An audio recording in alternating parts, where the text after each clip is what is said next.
Hello, everyone. So first, thank you once again, Ayana. This is my second time on stage at Womanifest, but this is my fourth time. I've been here every single time you do it, whether I'm on stage or not, because I really appreciate just to be able to hear everybody. I thought I would be able to come a little earlier than I did, but this was a labor of intense love. So Ayana asked me to come and talk about my recent trip to Ghana, which was my first time going to Africa. And she gave me 15 minutes to do it. In addition to, I wanted to kind of hit a couple of other pieces too. So I'm gonna mix them all together. I'm gonna mix them, well, I boiled it down as much as I could. So we're gonna mix them all together. I'm gonna do a little bit of poetry, a little bit of story, talking about my trip to Africa, but also about my hometown, DC, about being in New Orleans, about being a child of the diaspora. So this is in my little elementary school tree, which is the local language that is very prevalent in the south of Ghana and also in Cote d'Ivoire. I've titled it Afehyia Obibini na Akwaaba, which means Happy New Year, Black, and welcome home. At 10 minutes to midnight, on the eve of 2014, I found myself inside a Rasta bar, up a steep flight of stairs somewhere in Cape Coast, a small but historically significant city in the southernmost part of Ghana's central region. We were looking out onto the dark beach below when I turned to Jarlin, my homegirl from New Orleans, who had rescued me from the ironically named Oasis, an expat playground for the children of privilege, including my 3 travel partners on the service learning trip that hosted my first trip to Africa. Girl, you know that spot on the map where the continent meets the Atlantic Ocean? It's right there. I pointed wildly towards the dark surf. And America is way over there. They done messed around and let our asses out. It takes a lot for us to make it out. We are not, generally speaking, the children of privilege. Even though, compared to our other brothers and sisters whose ancestors were scattered to other nations, we enjoy more of the advantages that come with living in the backyard of the headquarters of global capitalism, like pipe-borne water, free public education, and high-speed internet. The first time I ever thought of going to Africa, I was in junior high school, around the time that my aunt moved to Ghana and got married. I had a vague memory of the slideshow she had given in the church basement after her month-long visit. Then, all of a sudden, she was gone again. Around that time, my French teacher tried to introduce us to Africa, assigning us reports on French-speaking African countries. I chose Ghana's neighbor, Cote d'Ivoire, but I didn't really get what he was trying to do until years later, when I heard the poet Ntozake Shange say, "White English-speaking people do not control the thoughts of the people of the world." Then I wrote this poem. In the last row of some middle-aged radicals' middle school French class, 2 giggling girls plot expeditions to excavate copies of Catch a Fire from the Rasta's record shop. Oblivious to his pulled-down map of West Africa, they find their teachers' franc phones, diasporas, and ivory coats irrelevant, until Senegalese twists capture their imagination, and Quel Grand Tête slips among the yank pull of 8 laughing hands and an occasional, "Miss, please, hold your neck still," until dreadlocked boys with partial scholarships and revolutionary dreams woo them after Black Studies class in the language of love, Sincere, Simbene, Fanon. Until then, these girls wear perms, speak English, know everything. A few years later, the Afrocentric Renaissance hit the streets, courtesy of New York hip-hop and a wave of scholars. Even our church was talking about the Africans in Egypt, and I got it into my mind that I would save up my minimum wage summer job checks and travel across the ocean to visit my aunt and see Africa for myself. By the 9th grade, I decided to pursue high school at the pre-engineering magnet so that I could one day build bridges and dams and hydroelectric plants in the motherland. But the capitalist media industry shut that conscious black music stuff down quickly and refocused our impressionable attention spans on ass shaking, gun clapping, weed, liquor, and $100 bills. Between my first year of high school and my senior year of college, Public Enemy and Arrested Development had to battle Luke, the 2 Live Crew, and the rest of the Dirty South, from Atlanta to New Orleans to Memphis and St. Louis, NWA, Snoop, Dre, Q, The Dog Pound, Death Row, Akwaaba, Too Short, and DJ Quick from the West Coast, plus our own twin Falling Towers, Pac and Biggie. So, between lack of funds and entertaining distractions, the dream of visiting Africa was shoved into the closet for more than 15 years. I didn't make my first real attempt to see Africa until 2010, and I ended up in New Orleans instead. How can I explain my sudden departure from the spot of earth where my mama gave birth to this voice, this mind, these eyes, without disguising myself as an ordinary fool, drooling for cools and cigars, hot boys, hot sausage, and daiquiri bars? 3 shots of Everclear polluted my house, clouded my judgment. But to lie would deny myself the power to be free and suppress the testimony how love lifted me and carried me to the mountain I stand upon today. So don't ask me why I came to town. Ask me why I chose to stay. Through broken-hearted memories, through low and no-wage miseries, through fights with friends and jobs that suspended my quest to save the world.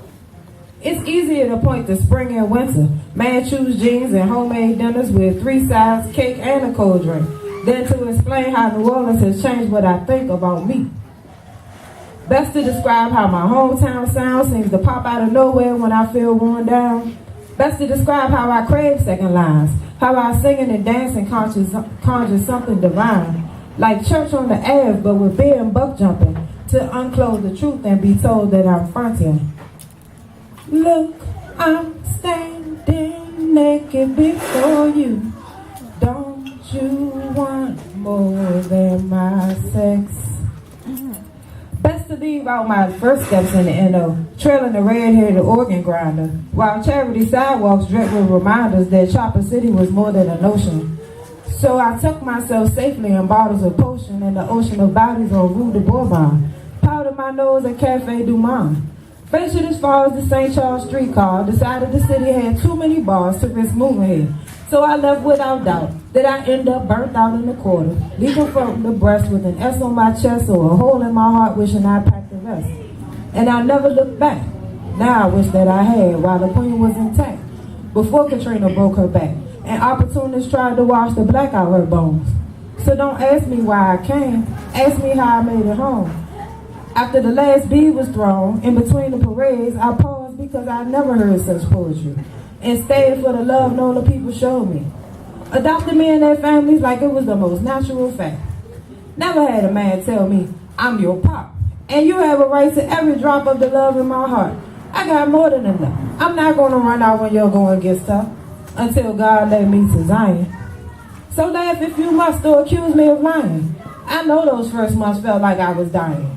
Bloated with disappointment and regret, so disconnected from what I had known, searching these streets for reminders of home, backslid to Bible and black Israelites, bathed in the Potomac to turn my sins white, landed my plane down on memory lane and tried to explain the scenery changes to some who believed I'd stay gone and never put those soldier rags on.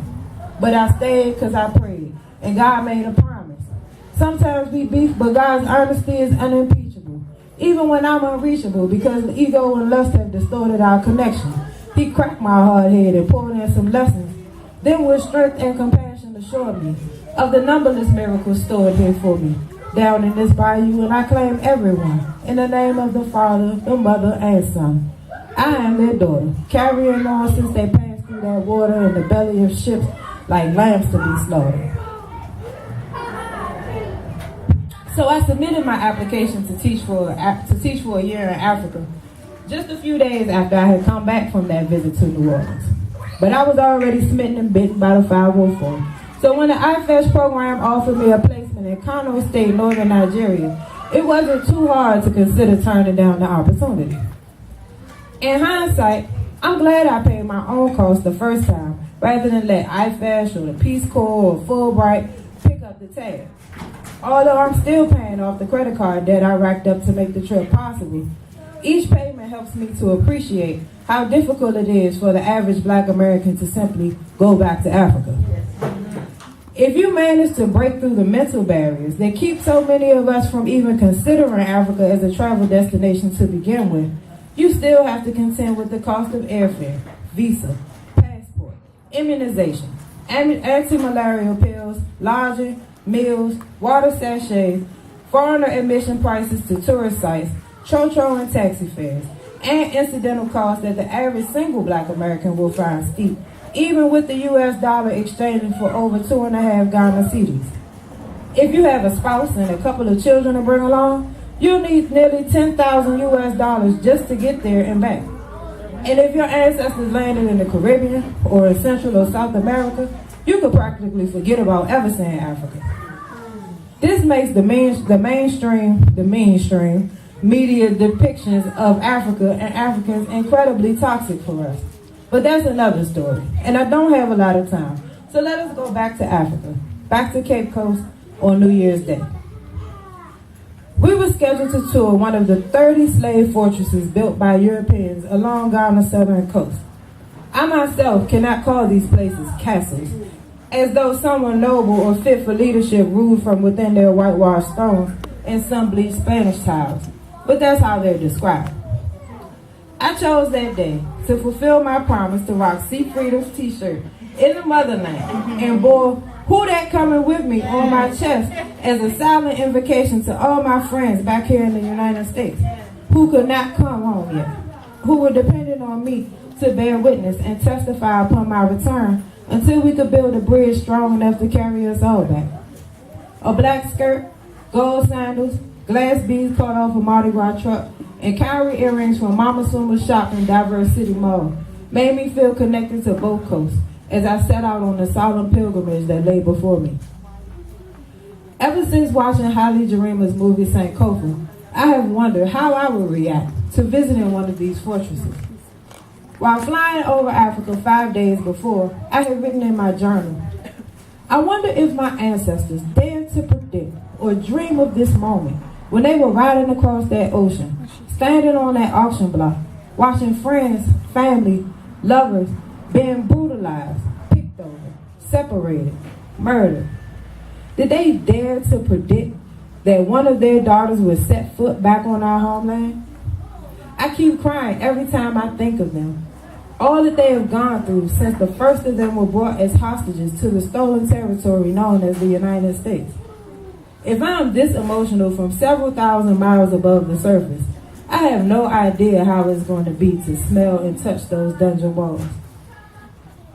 About 10 minutes into the ride from the small village of Jukwa to Cape Coast, I turned to Kwame, our coordinator from the local host organization, who was escorting me to the castle, and I said, I suddenly feel very sad. I stared into the real gap in experience between those of us who are children of the trade and those who escaped or even helped perpetuate it, and tried to explain the inexplicable to him.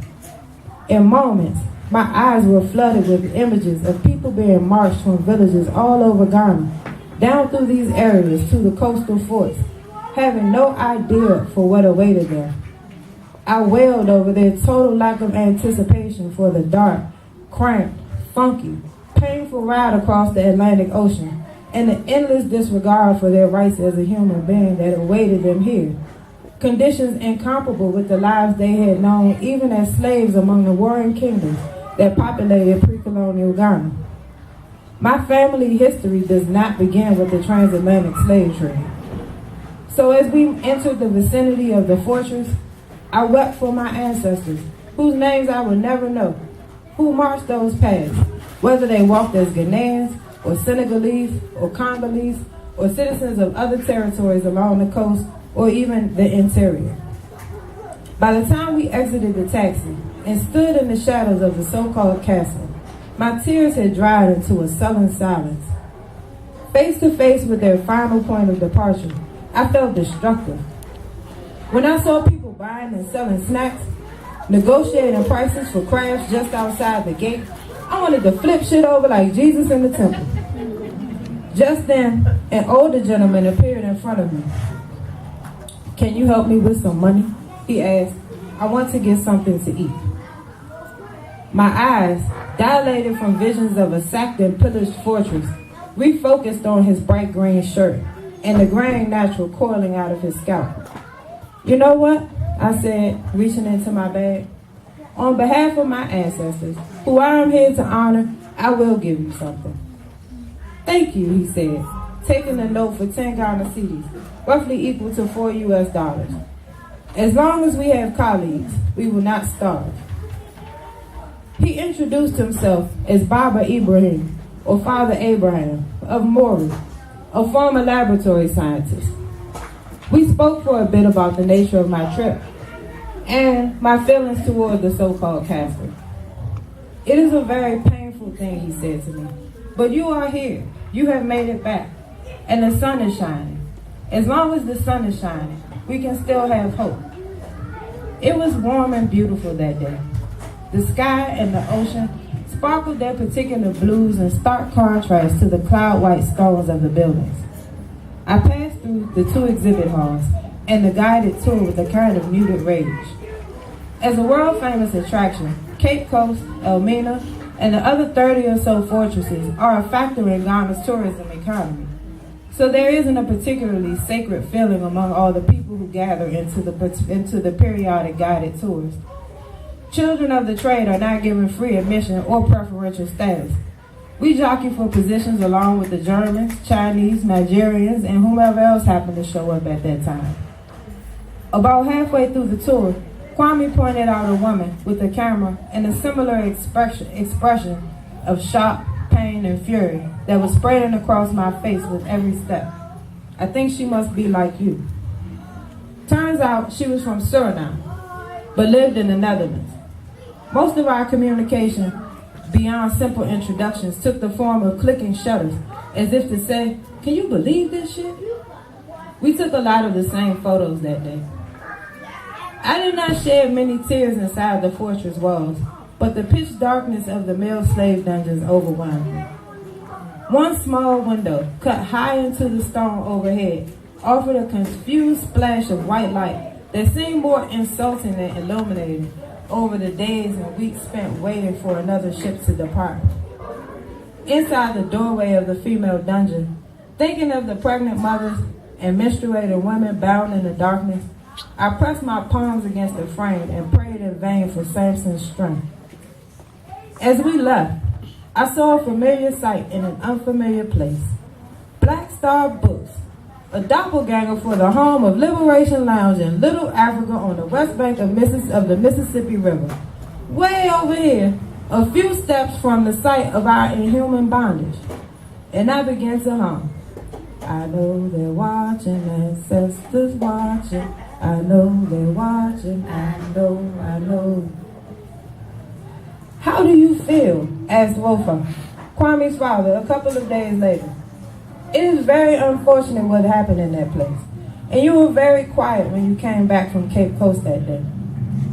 "It was very hard," I confessed. "That place is just the beginning of our sorrows. But it made me feel very strong, because my family survived that place, and everything America threw at them so that I could be here today. And they passed their strength on to me. So I must be much stronger than I really think." I have so much more to share about my experiences, and I was only there for 11 days, but my time is up. So until next time, God bless you, and God bless Africa and all of her children scattered throughout this crazy world of ours. Thank you.